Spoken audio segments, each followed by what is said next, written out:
She threatened to put me on the streets. So I put her out first. They say hell hath no fury like a woman scorned. But they've never met an old woman with a deed, a plan, and nothing left to lose. I'm 72 years old, but don't let the grey hair fool you. I've lived. I've learned.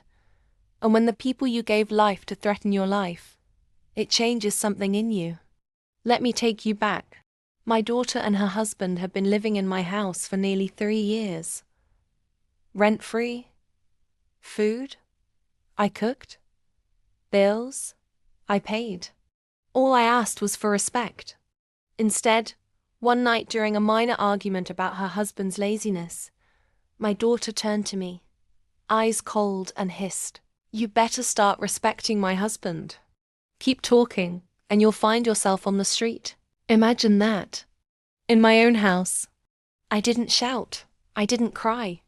I simply smiled, nodded, and went to bed. But I didn't sleep. That night, something inside me snapped, and something else woke up.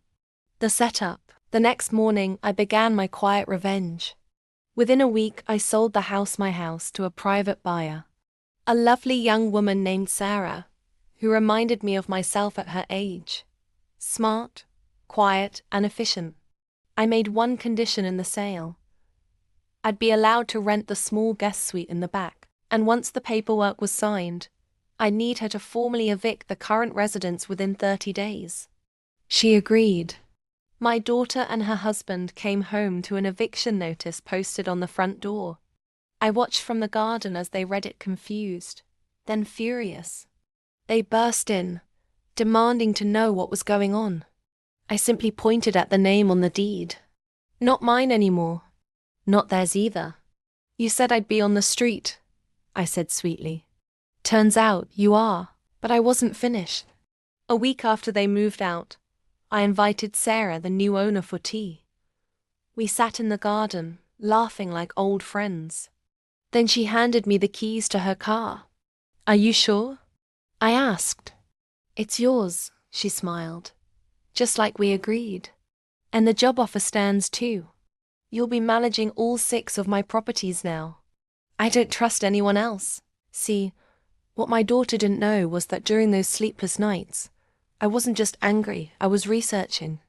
Turns out, I still had a few business connections from my younger days. I found a buyer who wasn't just rich, she was also a real estate investor looking for a business partner with experience, honesty, and grit. Me. Now I co-manage a small but growing portfolio of homes. And guess who applied to rent one of our units last month? Yup, them.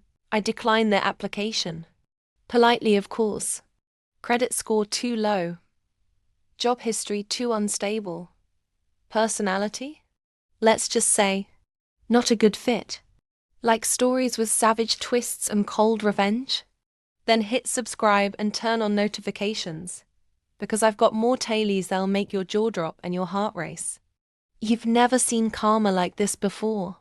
Subscribe now. Justice is just getting started.